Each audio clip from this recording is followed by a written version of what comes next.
Thank you guys for joining. Welcome everyone to another series in our guest artist series webinar from Pivot Point International. I am Jason Russell, Learning Engagement Artistic Manager for Pivot Point International, and I'm here today to do one very special thing for you. As Miss Alecia is demonstrating her amazing wig making skills, any questions that you may have, please put those into the chat and I will make sure that she gets all of your questions today. We are so excited to have Miss Alecia Peoples here today. She is a cosmetology educator and wig making guru. So she's going to be taking you through a lot of tips and tricks and do's and don'ts and best practices. So any questions or concerns, please feel free to put those in that chat and we will make sure Alecia gets those. We're going to turn it over to her. So from behind the camera, give Miss Alecia a big round of applause. Miss Alecia, take us away, my friends.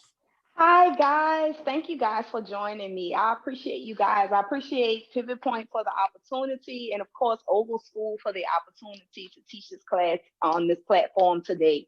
Thank you guys for joining. So let's get started because we don't have that much time, and making wigs takes a little bit of time, right? So I started with a wig cap. These are things you can purchase from your local beauty supply store. So the wig cap that I'm using now is a stretch wig cap, and it has it has elastic mesh in it. So I'm gonna take it off so you can see. The reason why I would say start with these is because any size head can fit this, correct? You want to choose, I have a block here, it's a size 23. The sizes of them range. So when you measure your client's head, of course, around the sides and across the top to the nape area from the crown, that'll help you determine what size wig block you have. Also, because I know a lot of us are students, this is a tip I got from a good friend at the North Dallas campus, Aisha. She taught me to, if you have a mannequin, an old Debbie, you just tape that Debbie up with some duct tape so that you could get a larger size head, okay? So just a tip for you guys if you guys are still trying to figure it out, okay? So I'm gonna put this wig cap on my mannequin, on my block. All right, so the V represents the back, and this is the front. You guys can see. All right, so I'm gonna try to stretch her on there as much as I can. And I have some handy dandy push pins to anchor it in, okay? So I'm gonna anchor it in the front and in the back. I also have my pin cushion here. If you guys, so y'all know about that. A lot of these items could be purchased, of course, at the beauty supply store. And also you can get a lot of items from your neighborhood Joann or Michael's, okay? So turning around. Also, I went on Amazon. I know a lot of us may shop on Amazon. Amazon has a deal where you can get a block, thread, needles, all of the things for like $25. I say, oh, I waited too long. Okay. So here we go. For today's, now, of course, I know you guys, we're not going to talk about different grades of hair today, but I'm going to do this wig with a closure. All right, so I have a 5x5 here, and you can purchase these from your neighborhood beauty supply store. So I'm gonna just cut it off of the mesh. Cut it off of the. Here we go. So you see my 5x5. Now, of course, I know a lot of us ladies and the people who are already into weaving, you guys know that you guys can put a little bleach here and bleach a knot so that they can look more like a scalp, right? So let's move forward. We're gonna go straight in. So I'm gonna show you guys right now. We're gonna apply this frontal to Debbie's head. Okay. Well, this isn't Debbie. This is a wig, a block. So we're gonna apply this frontal to the block, stretching her out as much as I can. And when you apply, I want you to leave just a little room towards the front, because when you put it on, so this is a completed wig, okay? So this is the same type of mesh cap, if you guys can see. how I went and took the patterns to put the weft on the wig. So when we finish putting our 5x5 on this wig, this is what it'll look like at the end. Okay. Okay. If you guys have any questions, please feel free to ask. I'm going to pin this on and then we'll proceed, okay? Alecia, someone has asked, do you ever wash the weave before you install it? Yes, definitely. That will help you to see a good pattern on the hair. And of course, through treatments and things of that nature, it's good to clean it first because it may irritate your client.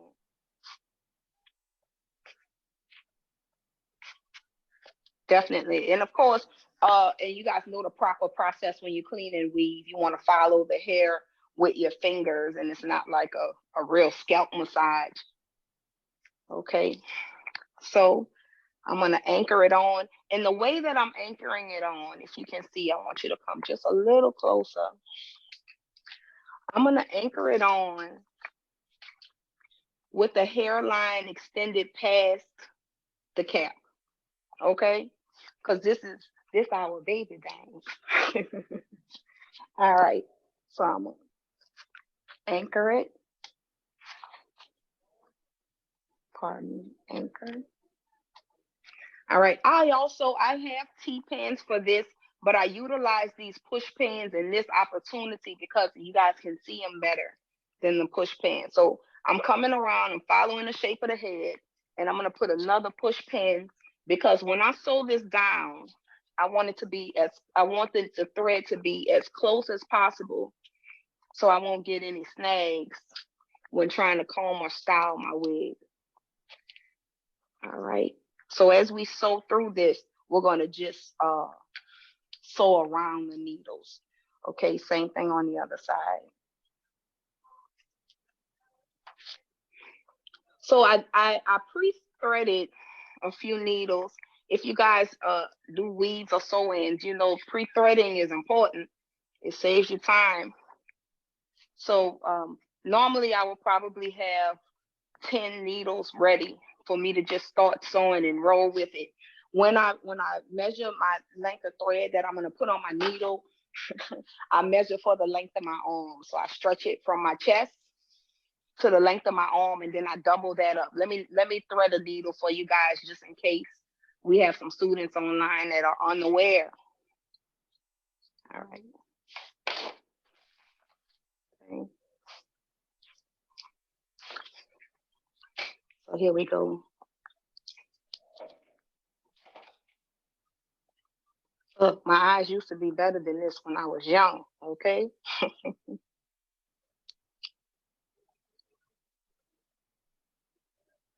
Here we go. All right, pulling through. Again, double it up, and you want to stretch it for the length of your arm.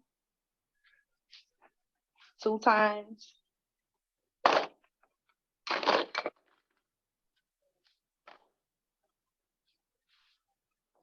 Then you take your thread with the double lengths,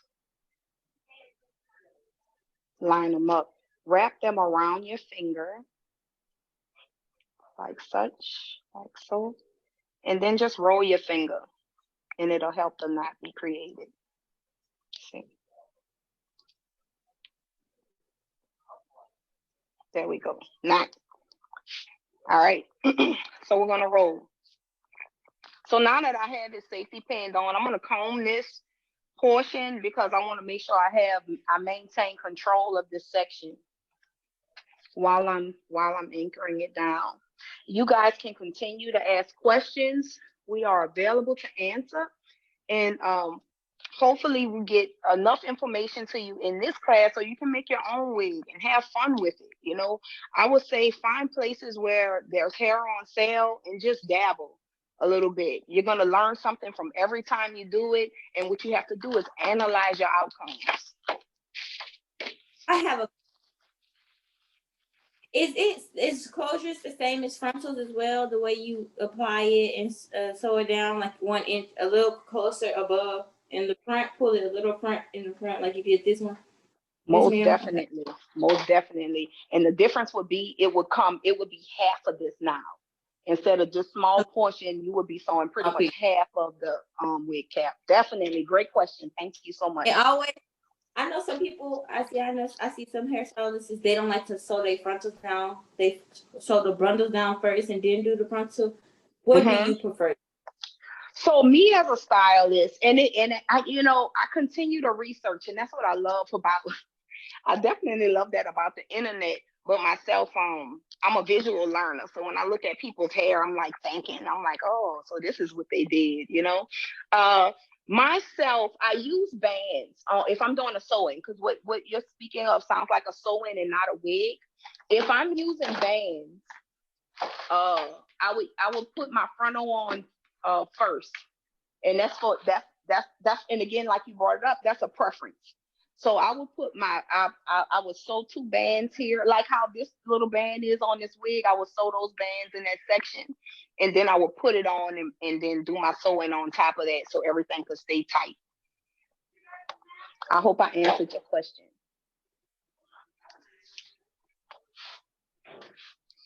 Okay, guys, we're going in. So I have a thread here.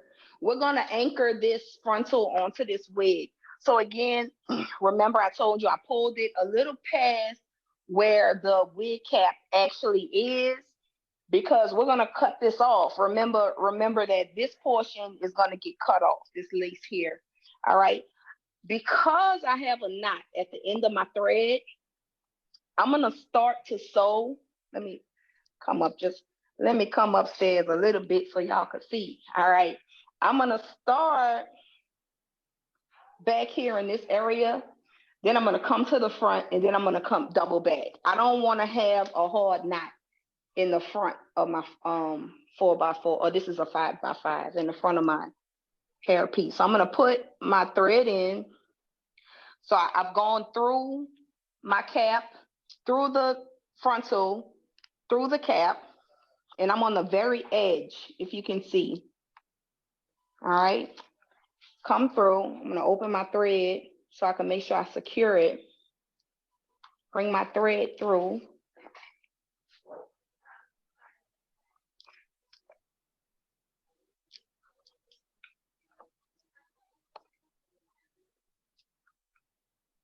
All right, so we have it in.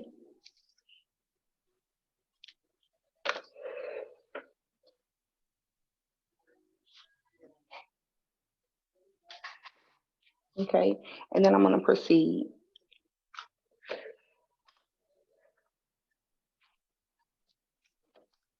Through the frontal, through the cap, through the loop.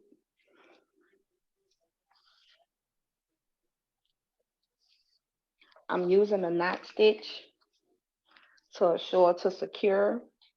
And as I come through, I want each stitch to be close to each other. Again, if you guys have any questions, please feel free to ask.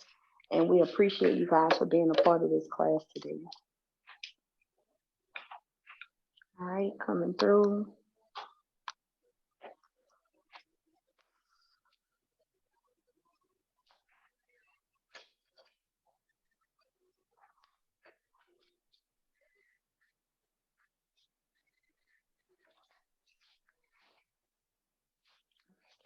Very quickly, so.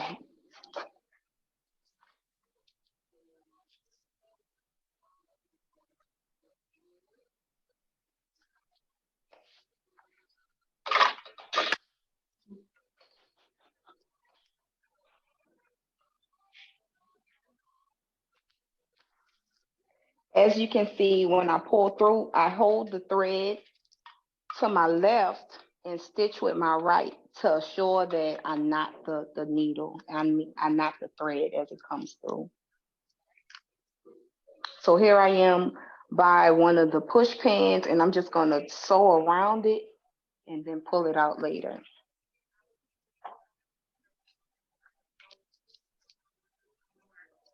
So we're only the same thing will go for the other side.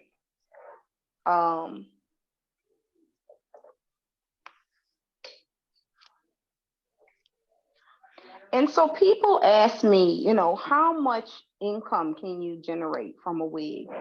I number one would say these are what I'm teaching you right now. These are methods that I utilize to make wigs for my clients. And when I make them, I think of longevity, right? Because most of the time, currently, when people get a wig done, they're not necessarily purchasing hair from the store. They're using bundled hair, which is more expensive. So you want to have longevity with your hair. And I also want to speak with you guys about plucking your frontal, because if you pluck it too much and you remove too much hair so that your hairline could look real, you have to think about longevity, because as you brush it and style it, more hair is going to come out, and then you're going to have a bald spot. And you probably paid $150 for that funnel. So, but I know some of y'all got it like that. So. Must be nice, right, Alecia? Huh? I said it must be nice, right? Yeah, it must be nice. Okay. All right. So rolling.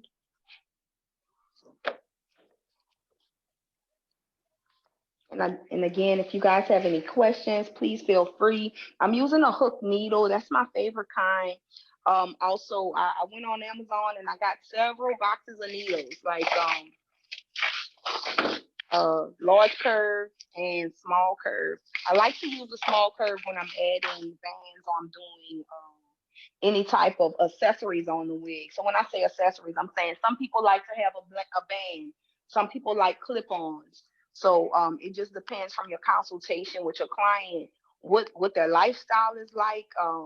Because what you don't want to do is make a wig for your client and it's not her proper size, and it's not secured properly, and it comes off.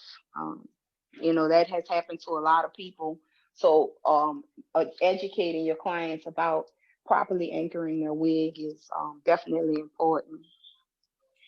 Alecia, we have a request for maybe giving a few pointers on the bleaching process for the net. Definitely. Definitely. So I would use a lightener that has a agent in it to contradict the coppering or the lifting process. So what I do myself, I use Wella Blondor. So I would mix that for it to be like a pasty consistency, kind of like uh, frosting for a cake. And there's a spatula brush. I'm not sure if I have one on me present, but there's a spatula brush. And it's not even a brush. You can use a waxing stick or a spatula to apply it, but I wouldn't use a tinting brush because the brush will poke the bleach through the net, and you don't want that. But if it does happen, you can just go back through and color your hair with a little toothbrush. Um, but that's what I would say, and I wouldn't do it on the I would do it laying on the counter on a sheet of foil or so, just to make sure that it doesn't press into the hair. Because if you flip it inside out and put it on the mannequin head, if you flip it inside out and put it on the mannequin head, right, and then try to apply the bleach, it's already expanded. So it's going to be more easy for it to go through and get to the hair. And again, like I said, as you do these things, you're gonna get better and better every time. But the key is analyzing it. Every time you do it, analyze it, look at it, call your client, and say, hey, how was the weekend? I heard you got the car, or I heard you guys went bike riding or something. Ask your client how their hair is going in their daily lives. Myself, I have a lot of daughters. So I practice with them. They wear my pieces, and that's how I do my trial and errors, and that's where I figure out my new things. So also befriend people who like to wear wigs, and you guys can create some type of system where you can practice new things with them and learn from that. I hope I helped you with that tip. But again, I use a bleach, and I want to say this about lightener. You can also damage your neck. If you use a lightener that's too strong, you can damage your net, and that'll lead you to a different type of issue. And also, if you bleach your knots too much, they can break like regular hair would, and that would lead to your wig having a bald spot. Like who's that guy? Okay, so these are great tips also for you to share with your client. I know a lot of people are, doing things at home, and I wouldn't say there are places for you to learn things like school and of course platforms such as this, but you can also learn from other people. You learn good things to do, and then you learn things that you shouldn't do. So again, I do a lot of research, and I look at other people's work. I love when I get a client that had a service from someone else and they want me to take it out. I'm like, yeah, okay, so this is how they do it. And just figuring it out, because everyone has a different way that they think. Okay, so I hope I answered your question about the bleaching your knots, and of course taking care of them. Just think of your knots like real hair. That's what I would say, because they're gonna do the same thing their hair would do. Do we have any other questions? We do. We have one that says, when sewing, how do you prevent bulk and lumps? Bulk and lumps. Okay, so I have a preference. I like this. This is the more cotton thread. I don't know where's the camera? Here it is. This thread is more thick. This is the cotton thread. I also have nylon thread, and I have this is for the part 2 about wig making. I have invisible thread also, or the clear thread. But I rather the cotton thread because I try to be fancy with my nails, and I could feel it better than the nylon thread. Also, because when I'm pulling out, it doesn't knot up like you're saying. So that's the reasons why I told you guys measure it from your chest to your arm, because that's how much I'm pulling out. So when I go in, it's going to be as long as my arm is when I come back, and that'll prevent knotting. Because if it's longer than that, it's kind of like you're fishing when you're trying to pull the needle out of the hairline. And keep a clean workspace. Make sure that, like I said, as I come through, if you can watch me, I'm gonna lean my back some. I'm gonna come in through the frontal, through the wig cap, and you see this is the opening. I'm keeping one part of this opening in my thumb, and that's gonna help prevent knots from being created. And I'll tell you, I hate when I get a knot, but here shortly, I'm gonna tell you guys how to maintain your tension. Up, boom. See, speaking of a knot, ma'am, how you brought the knot to my neighborhood? All right, I got her out. No. All right, so let's keep going. Through again, circle. Continue to roll. So again, different grades of hair. I would say go. This frontal was, I mean, not frontal. This closure was $25. It was $25. Then it was on sale. It was $5 off the 25. Okay, that's a perfect deal when you're practicing. So I would say go grab something that's on sale. And even if you see synthetic hair on sale, nothing's wrong with using synthetic hair to make a wig, because again, you're going to get your trial and errors out. You're going to practice. There's a loved one that cares about you that's going to wear these wigs for you and tell you how they worked out. So I would say just continue to dabble. Hopefully you guys can see my stitch. All right. You want to maintain nice closeness. It's looking good on our end. We have a question. What exactly should we look for when plucking the front hairline? When do we know we have gone not enough or too much? Right. Well, it will look bare if it's too much, right? Think about how you want to wear it. I would say think about your hairline. Think about what you want your hairline to look like. A lot of people do tough edges and things of that nature. So you see how this one, and this one's already kind of pre-prepared. So they already have like a separation, that this is going to be baby hair. So sometimes when you buy one and it's from a manufacturer, not from the beauty supply store, this won't be there yet.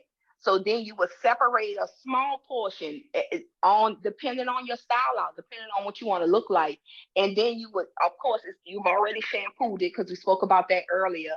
But you would take your needle, I mean your tweezers, and you would tweeze it. I would say tease in increments, kind of tease as you would think of highlights, right?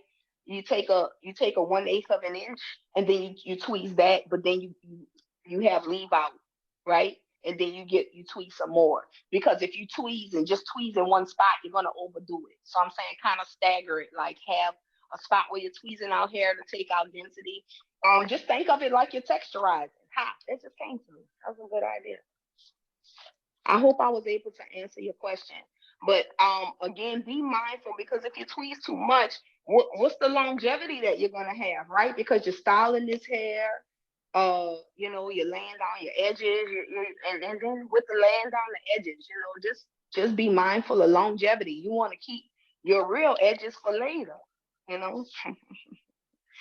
All right. And again, shout out to all my Ogle School family. I appreciate you guys for joining. I hope that you guys are learning something that you guys can take forward with you.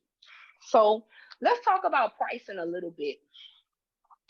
So myself, when I would say, depending on the kind of work you're doing, you have to think about, did you purchase your own hair for this person? Did your client bring you the hair that they want you to use? Keeping all of these ideas in mind, you want to put your price based on the education you've received for that particular style, and also the time you put in to create it. Okay. Remember that you're starting, but don't shortchange yourself. Sometimes I see people online, they're like, I'll make a wig for you for $85. I'm like, oh my gosh, like, I can't even shampoo somebody's hair. Well, I can. It's a nice shampoo style flat iron. If you're natural, I can do you for 85. Okay, but just saying, don't shortchange yourself, because you're going to school for a purpose. You're learning things, and if you're a professional, definitely don't shortchange yourself. When I finish styling someone's hair, I think about, how do I feel as a professional? Number one, I'm going to exhaust everything that I have to make sure it's a great outcome, because that's the branding that I'm looking for, and I do this because I love it. So I'm going to exhaust everything that I have to make sure it's a great outcome. But again, I'm going to keep saying it. I'm going to analyze it to make sure that I can create a better look next time, and a better look next time, or even if something's going to be more efficient. Okay. So if we're not able to finish this wig today, which I don't think we will, I have a pencil with me, and I'm going to show you guys the direction that you would go when sewing in your weft hair. Okay. We are still open for questions, and you guys are asking excellent questions. Thank you, Jason, so much for assisting and helping me with these questions that come through. Of course, this question is not really about the sew-in, but she would like to know, how long did it take you to get accustomed to using those nails when doing cosmetology? Oh man! I'm simply amazed watching you use them, to be honest with you. I'm sure they are too. So if you guys can see, you can see now. I try to keep my index and my thumb shorter than the rest of my nails. These my weekend nails, but these my gotta work nails, so that I can really touch stuff with these, and I can braid if I need to with these. But it has taken a little bit of time, and I love to have a blinged out index finger, but it's not practical, you know. A friend of mine told me when I went to the salon, she said, "Friend, your nails look like you don't work at all." I was like, that's terrible, because I work a lot. Okay. But you know, and I like to do nails also. I did my own nails. So I like to promote my own work, and I like to teach my students how to do their own thing, so that they can be as efficient as they can be in this industry. There was a time where I paid a lady $150 to do my nails and my toes every time. And one day I went to the salon. I went to a nail supply place, and I spent $150 on product. And I've been working on myself ever since. Shout out to Miss Roberts at the Stafford campus for encouraging me.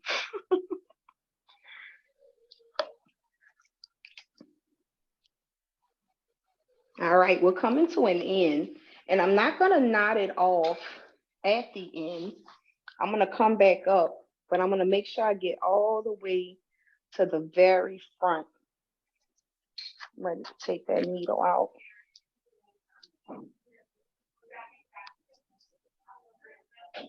All right, and once I finish this one, I'm gonna double back up. All right, so here we go. I may leave this thread here to put it with something else that I may sew on a little later. So one key that I will give you guys is I don't cut my threads as I go through. I don't if I have a needle and I'm ready and it's finishing and it's ready to be cut off, I cut it off and I tie it to another needle because I want to keep that tension. Okay. All right. So again, still maintaining control of my section. I want you guys to be able to see what I've done. So here's my stitch work. All right. So now we're going to come around the back. Alecia, would you mind holding up the wig cap package one more time for one of the students? Definitely. See that. I have another. Here it is. So this is the one here that I'm using right now. Great. Thank you so much. And what I would say is, feel it for what you think you want to feel with the hair. Okay. So let's come through. I'm gonna, because our time may get cut off. Oh, Robert, shout out. All right. All right. Shout out to everybody, whole Ogle Nation. I appreciate you guys for joining.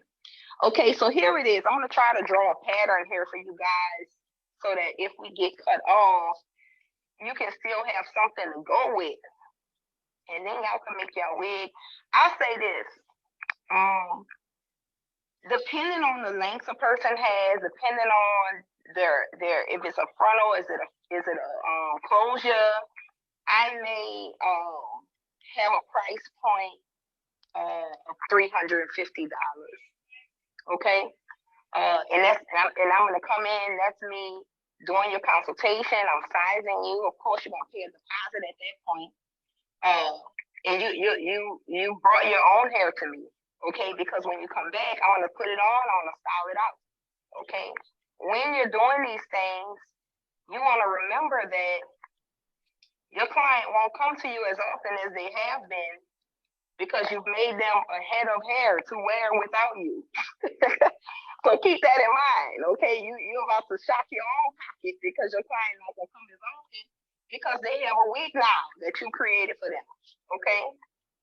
So I just want to remind you guys of that. Now, I wouldn't say start at that point because you're just starting and you got to figure it out. But I will say when you're a professional and you know what you're talking about and you can deliver yourself in a manner and your client understands that, hey, I'm a professional, then you express to them that I've educated myself enough to be able to say, hey, I'm here for the best outcome, but I'm charging this because I'm a professional at this. Okay, so as we're going, you guys can see I created a pattern. You can make these subsections thicker depending on the hair texture, hair type, and of course hair length. So if your weave is going to be long, you're going to need more of it because it's going to be less on that length. Okay. This is a water marking pencil. Joanne's water. Can you see? Water marking pencil. I got it from the Joanne section. From the sewing section in Joanne's. Okay. They also have markers if you guys are interested in those things. Myself, I'm the type of person, I'll go to a beauty supply place and just look around. Okay, so if you guys are already into that, I would definitely say try it out because you learn a lot of things. Okay, so let's start. Now, this hair does not match. This is a different type of hair, and I'm using it so that you can kind of see. I'm gonna come around and upside down use here, and of course, how much time do we have? We're gonna do this pattern until we get to the top.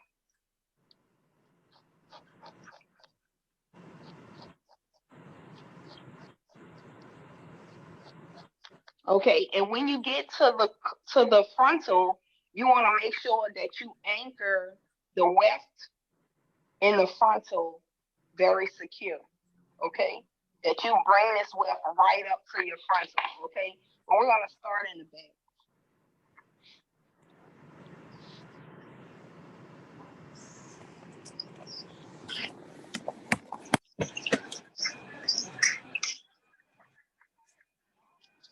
All right. So I'm starting here in the back. I'm gonna just get my needle into the wig cap and pull it through to anchor it. And I'm gonna come through the weft on my hair to anchor it to the cap.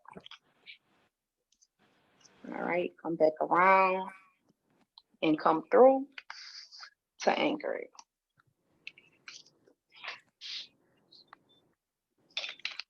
All right, please feel free to ask any questions.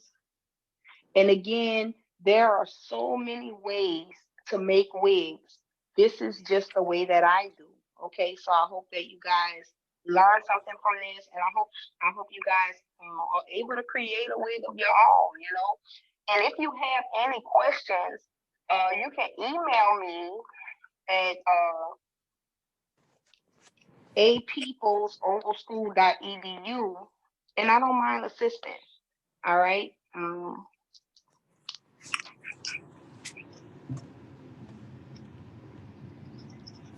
Okay. Now, again, there's a preference. Some people like to go underneath their weft, and some people like to go through. I like to go through my weft just for security. Now, I can go around and go underneath my weft if I'm doing a sew-in, but in reference to a wig, I want to make sure that it's anchored properly.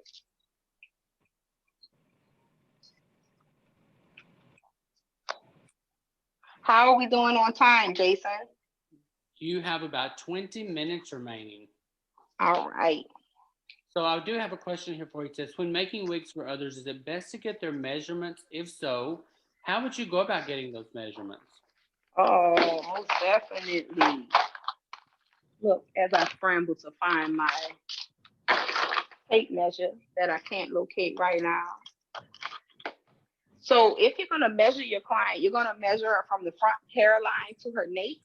You're going to measure her across the top of her head over the crown, and you're going to measure the circumference of her head. All right. And you want to measure that because some of these caps are small, medium, large. All right. You want to decide which way you're going to go with that.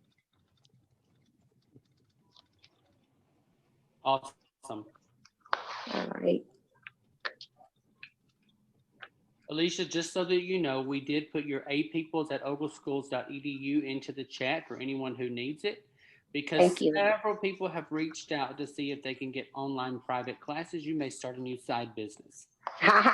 Most definitely. And there are more things, so many things that we can discuss. I always tell my students, man, I learn so much from them also because everyone looks at things so differently, So I enjoy the environment. Thank you guys for joining this class again. I appreciate it. All right. So I'm still making my way through. So once someone asked me, how long does it take you to make a wig? And I would say it just depends on your stitch, right? Because if you're making your stitches and one thing I'll say, if you make your stitch and they're an inch apart, you're gonna have gathering. Your wig isn't gonna lay smoothly. All right. So keep that in mind and don't rush your stitch. You know, you want to have a solid outcome, and you have to remember your client's going to tell people you did it. So you want a nice outcome, okay? So if you can see, I have a pretty close stitch here. Let's see.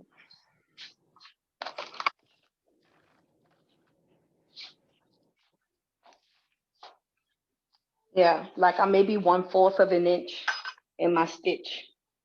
Okay, so you know, try to keep your thread close together so you won't have any lifting. We're still available for questions.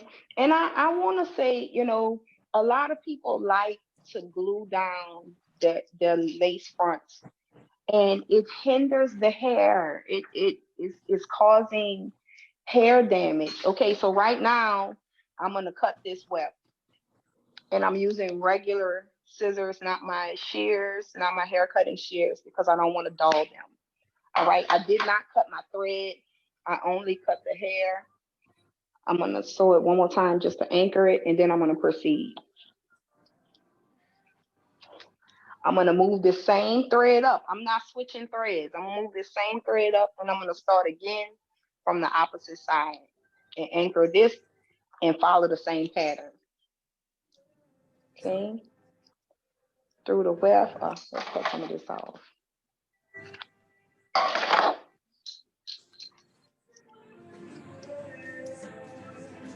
And I would say try out that nylon thread. That nylon thread, it's more fine than the cotton thread, but in my perception, for me, it just knocks too much for me, and I just want to move on.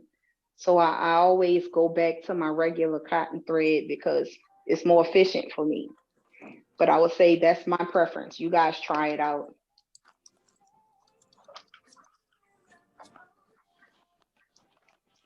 We're still rolling.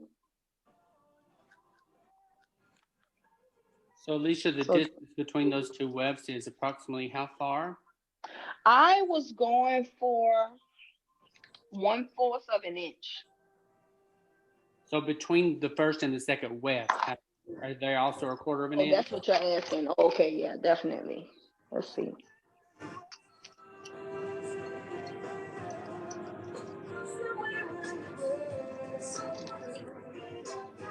Yeah, about 1/4 of an inch, a quarter of an inch, an eighth of an inch. Yeah.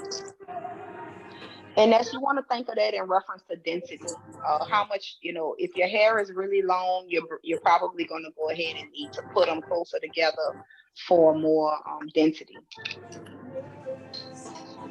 I'm going to continue doing this until I get to the top. Once I finish this section, I'm going to show you guys what to do when you're at the very top, when you're close to the closure, or close to the closure. This is the frontal. And you would do the same procedure if it were a frontal. So I wanna say that to the people who want to make a wig and they want to do a frontal. You can do the same procedure with a frontal, but you would just have only half of this wig cap to fill up with weft hair.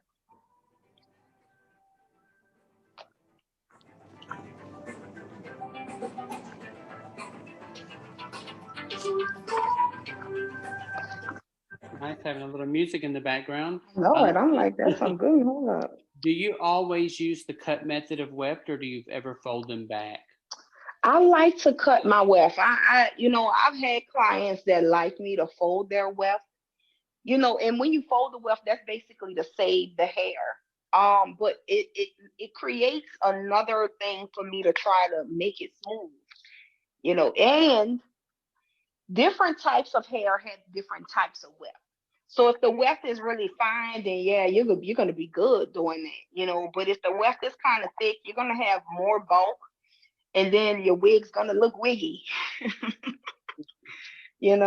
So and again, people do it, but it's not a thing that I like to do because it just to me it's more work for me to do, and I would rather make a great piece of art than if you want to save your hair. To me, I'm telling my clients, just let me make a wig instead of trying to save the hair, because you know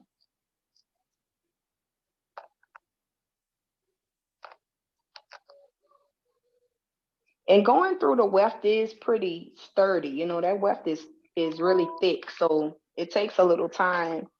So I would say if all I'm doing is creating a wig, I can finish it in a day. You know, if that's all I'm gonna do. If I don't have any clients, I'm not teaching that day, I can make it in one day. Okay. Now, if I'm doing it in between the time, things of that nature, I'm gonna tell my client, give me a week, you know. Um, and if I do it in one day, then that's also that's gonna be a part that's express. So that's a part of the total as well. Alecia, actually, someone is Yes. very interested in that little measuring tool that you're using. Where did you find Ha. that? Definitely. I do not work for Joann's or Michael's, but I do Sounds frequent. like I'm all like, no, I promise I don't work there. But but yes, I found that in the sewing section. I also do locks, like inner locks, and so I use that to help me measure my subsections. a cool tool. Yeah, it is a cool tool. That looks so awesome with lots of All positive right. feedback here. They're loving it. Thank you guys again. And I know I wish we had enough time to create a whole one, but maybe we'll have a time to do a part two. Maybe we'll have another day where we can have another class. And to all of my Ogle students, you guys know I'm here for you. So you can find me at 52 if you need me. All right. So here we go. I'm gonna end this off. So this thread is short, but I'm not going to end it. I'm going to just show you guys how I would add another thread to this one to proceed without losing tension. All right. So I have another threaded needle here. Like I told you guys, I would start off with at least 10 threaded needles just so that I can roll. All right. I'm going to put this needle in where I would have placed the next loop. Okay. So I'm going to loop that through and knot it down. Then I'm going to tie the previous needle to my new thread. This is what's keeping my tension. This is what's helping so that tracks won't be falling out of my client's wig inadvertently. Okay. And then I'm going to cut the short one off. So now I'm still moving on. I still have the same tension and I hadn't had to move too much. Okay. So let's jump around to the front. Alecia, I have been sewing Yes. webs for 20 years and I just had an aha moment. That was amazing. Tying your thread to the next. I've never done it. It's awesome. All right, good, good. So here we go. You see, and then also you can see how that hair is just. You want to do these the pattern kind of like an upside down U because you have to think about your occipital and the way that your head kind of curves in a little bit. And a good setup for a good wig laid is the base. So to make sure that your client's hair is braided down properly or laying down in a way that it won't make the wig look lopsided, if you guys know what I'm talking about. Okay, so the last portion, I'm not going to bore you guys with, because you're going to continue doing the same thing I just did all the way up the head. And if you could kind of see my patterns that I have here, you're going to just follow those patterns in that same manner until you have like a U here. All right. Then when you have your U here, you're just going to keep going across for movement. So keeping those same subsections. So you're going to come across, bring your weft up to your frontal, bring your weft up to your frontal all the way. You're going to have that U back here in this section. And you're just going to go across when you get that U. Okay. But for the last track, you want to sew it as close as you can to your frontal. Okay. All right. While we're here for these last few moments, I want to answer any questions that you guys may have. And I do want to assure that you guys have my email address so that you know where to find me. Let me show you guys the hair. So this is the type of frontal that I purchased from the beauty supply store. Again, it was only $25 if you guys want to practice. They may have some that are less than this. And again, if you're practicing, it doesn't matter what the quality is. I'll say go grab something that you can afford and do your trial and errors on those. Now, I do want to show you a finished wig. I think I actually made this one when I did the class for Ogle School for our students online. But here you can kind of see my threading, how I followed that pattern up to the weft. So then after that, you're gonna cut off the inside of the stretch cap so that you can expose the lace front. Let me switch out so you guys can see. Do you guys have any more questions, or would you guys like me to show you anything else on this mannequin, on this wig, before I switch out to show you guys the finished product? I think they've asked all their questions as we've gone along. All right. And again, visit your pivot point text in reference to different types of stitches and things of that nature to help you guys understand the language. If you have not used a needle and thread before, you know, sewing is definitely a thing. So if you haven't sewn yet, you probably should practice that a little bit before you get straight into it. You know, I brought a sewing machine to make wigs on a sewing machine, and then it's all like, oh yeah, you gotta learn how to work the sewing machine first. So just tips. Okay, so this is a completed product. I haven't styled her out yet because you know she hasn't found a home just yet. She can still go home with a lovely person, you know. Okay, so hold up so you guys can see. So my idea for her would be a nice diagonal forward haircut, like a nice, or you could even do you can even just do a slight layer on her to have a nice look. But I'm gonna show you that, and the knots are not done on this one, but you can see the extension. So this is where the wig cap is, and this is me extending that portion so that I can have my hairline free of the wig cap. Okay.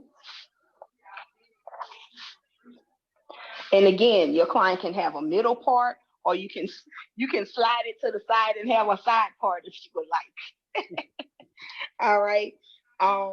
Do you guys have any questions before we leave? Let me see if I can show you a stitch pattern.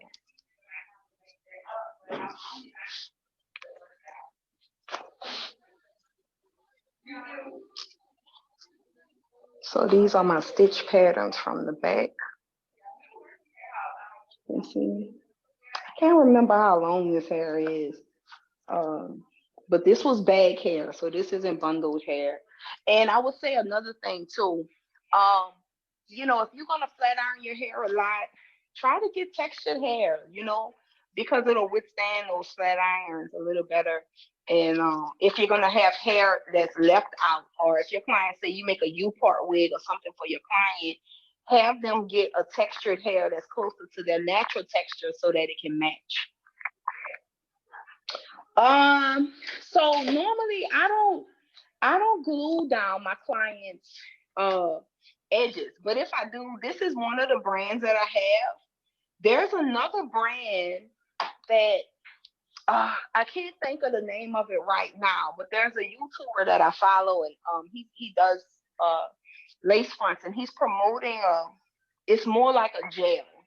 And I promote that more with my clients because the glue is going to give you damage. The glue gives everybody damage, you know. we're becoming to be the young and the edgeless at this point. So I promote I promote I my love clients. I promote my clients to use something that's more like a gel so that they won't lose their edges, because that's you don't want to just continue to look for right now. You want to think about longevity. So I definitely like soft, like gels that are water soluble, that the water will break it down, things like that. Yeah. Yes. All right. So I mean, again, thank you guys for your time. I would love to answer any more questions if you guys have them. So wait, let me say this first. So as you guys can see, this one has a few little baby pieces. But when you go in to cut this, of course, you're not going to use large shears like this. You're going to use small shears, and you're going to try to follow kind of like a little zigzag pattern, because you don't want a smooth pattern. You might want to follow a zigzag pattern. It's like people, for myself, my hairline isn't like this hairline. So when you pluck, you got to keep in mind of what your client's hairline actually looks like. So you could try to fill in some spaces or create your own design. All right. But what I will say to you guys is, whatever you do, if you continue to practice, you'll keep getting better. Alecia, thank you so much for your time today. Students, thank you all so much for being here with us. It's been amazing to have you. Don't forget that you have Miss Alicia's email, and we look forward to seeing you in our next session. Have a wonderful afternoon, everyone. Take care. Thank you, Thanks, Alecia. guys. Amazing. Thank you so much. All right. Bye Bye, bye. everyone. Thank you.